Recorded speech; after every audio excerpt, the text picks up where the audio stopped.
బుద్ధి చెప్పాలి. వీడు వీడు మంచోడు, వీడు చెడ్డోడు, వీడు దొంగ, వాడు లంగా, అదేమి లేదు. అన్నీ ఒకటే. వాళ్ళ కోతులు ఒకటే, ఈకలు ఒకటే, తోకలు ఒకటే, అన్నీ ఒకటే. రేపు ఎంపీ ఎలక్షన్స్ రాబోతున్నాయి. ఇంకొక నెల 2 నెలల్లో ఎలక్షన్ నోటిఫికేషన్ ఈ మంత్ ఎండింగ్లో వచ్చేటట్టున్నది. ఆల్మోస్ట్ ఒక 60 రోజులు ఎలక్షన్ జరిగి మళ్ళీ కొత్త ప్రభుత్వం రాబోతున్నది. సో ఎట్లా పబ్లిక్ ఏం డెసిషన్ తీసుకోవాలి, ఎట్లా ఎవరికి ఓటేయాలి? ఇప్పటికీ జనానికి విరక్తి పుడుతుంది, తెలుసుకోవాలి. దేశం కోసం ఎలక్షన్ కదా, దేశం కోసం ఎలక్షను. ఒక వాస్తవం ఏంటంటే కాంగ్రెస్ వాళ్ళు కూడా చెప్తున్నారు, ఖర్గే కూడా చెప్పిండు 400 సీట్లు వస్తాయి బీజేపీకి అని చెప్తుండ్రు కాంగ్రెస్ వాళ్ళు. ఇక్కడ కూడా చూస్తే అట్నే బేసిక్ ఈక్వేషన్ అట్లే ఉంది. వీళ్ళు బలహీనంగా ఉన్నారు అంతే. ఇక్కడ మళ్ళీ బీజేపీని వచ్చేలాగానే సినిమా కనబడి వీళ్ళు కూడా అదే చేస్తున్నారు, వీళ్ళు అదే అంటారు, అదే చేస్తున్నారు. ఎందుకంటే కాంగ్రెస్ వాళ్ళు బీజేపీని తట్టుకోవడానికి ఏమైనా చేయాలి కదా, ఏమైనా చేస్తున్నారా? అసలు మీకోసమే మీరు చేసుకుంటలేరు, మీకోసమే మీరు ఏమైనా చేసుకుంటున్నారా? మీరు మళ్ళీ తిరిగి అధికారం రావడానికి ఏమైనా చేస్తున్నారా? లేదు. జనం మొన్నటిదాకా బీఆర్ఎస్ని విసరించుకున్నారు, మిమ్మల్ని విసరించుకుంటున్నారు. వాళ్ళు ఎటుపోతారు? ఇక మరి వేరే ఆల్టర్నేటివ్ లేదు కదా. ఆల్టర్నేటివ్ లేకపోతే ఏమవుతుంది? వాళ్ళు వచ్చేసినాక మీ సంగతి చూస్తారు. ఇప్పుడు బీజేపీ ఏమో ప్రవాహం పెట్టుపోతే అటు ఇస్తున్నది, ప్రవాహ దిశలో ఇస్తున్నది. కమ్యూనిస్ట్ పార్టీలు, ఇతర పార్టీలు ప్రవాహానికి వ్యతిరేక దిశలో ఇస్తున్నాయి. వాళ్ళ కష్టం కదా. నువ్వు కూడా అటు ఈదాలి కదా, నువ్వు ఈదలేవు. నువ్వు ఈదుతున్నట్టు నటిస్తున్నావు కానీ నువ్వు కూడా ప్రవాహ దిశలో వాళ్ళ మీద వ్యతిరేకత ఉంటే మా దగ్గరికి వస్తారు, లేకపోతే వాళ్ళు పోతారు. వాళ్ళ ఇష్టం. అసెంబ్లీలో మేమే ఉంటాం కదా, మమ్మల్ని అయితే ఏం చేయలేరు. 5 ఏళ్ళు మేమేం చేయలేము. కాబట్టి వాళ్ళతో లోపాయికారి ఒప్పందం చేసుకుందాము. మీరు మా జోలికి రావద్దు, మేము మీ జోలికి రాము. మీరు మీకు ఓట్లు వేపిస్తాం, మీరు మాకు నోట్లు వేపియండి. అట్లా అవగాహన కుదుర్చుకున్నట్టు అనిపిస్తుంది ఇద్దరి మధ్యన.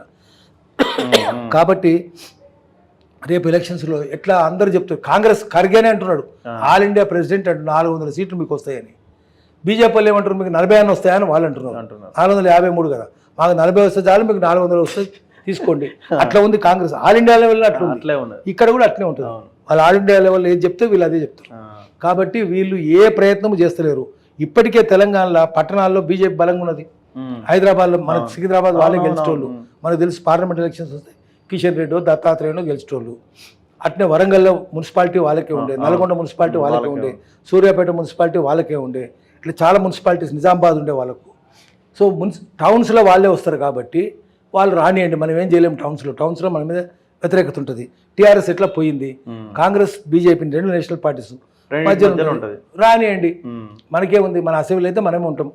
కానీ రేపు వాళ్ళు అక్కడ 300 వచ్చి ఇక్కడ 7-8 సీట్లు కనుక వాళ్ళకి వస్తే వీళ్ళు ఉండరేమో. కానీ లోపాయికార ఒప్పందం చేసుకుందాం, ఇప్పటి నుంచే చేసుకుందాం. ఇప్పటి నుంచే చేసుకుంటున్నట్టున్నారు వాళ్ళకు వీళ్ళకి మధ్యన. మీరు అక్కడ ఉండండి, మేము ఇక్కడ ఉంటాము, మీరు మాకు లాభం చేయండి, మీకు లాభం మేము చేస్తాము. మీరు బద్నాం గారు, మేము బద్నాం అవుతాము, కానీ మీకు డబ్బులు ఇస్తాం. మేము బద్నామై డబ్బులు మీకు ఇస్తాం. భూములు, గీములు, వాటా, పరిశ్రమలు, కార్పొరేట్ కంపెనీలు, మీకు మాకు అవగాహన పెట్టుకుందాం, రాష్ట్ర ఒప్పందం పెట్టుకుందాము. దాని ప్రకారం మాకు మేము బద్నాం అయితే కానివ్వండి, కానీ మీకు లాభాలు వస్తాయని చెప్పి దాని అంబానీలతో ఒప్పందం చేసుకుని చూస్తున్నాం కదా, పోయి మాట్లాడుకున్నారు కదా. సో ఇవన్నీ ఇద్దరి మధ్యన ఒక ఒప్పందం. ఇప్పుడు రహస్యం కూడా కాదు, బహిరంగంగానే ఉన్నది. కాబట్టి రానియండి బీజేపీ అని అనుకుంటున్నారు. ఇక బీజేపీ వాళ్ళే తలుచుకుంటే టీఆర్ఎస్ వాళ్ళకి కూడా బీజేపీ రావాలి, కాంగ్రెస్ రావద్దు ఉన్నది. కాంగ్రెస్ వాళ్ళకి కూడా బీజేపీ రాని అన్నట్టుంది. కాబట్టి ఇద్దరు తలుచుకున్నాక బీజేపీ వస్తుంది కదా, కాబట్టి బీజేపీ వస్తుంది, వాళ్ళు చేసుకుంటారు, వీళ్ళ ఒప్పందం చేసుకుంటారు. అంతే. 2 పార్టీలు రాష్ట్ర ఒప్పందం చేసుకుంటాయి. బీఆర్ఎస్ చేసుకుంటుంది, కాంగ్రెస్ చేసుకుంటుంది. నాయకులకు మధ్య లాభాలు కావాలి కదా, మనకు లాభాలు ఉంటే పార్టీ ఎటుపోతే మనకేంది అన్నట్టుగా బీఆర్ఎస్ కాంగ్రెస్ నేతలు వ్యవహరిస్తున్నారు. ఇప్పుడు ఈ కుల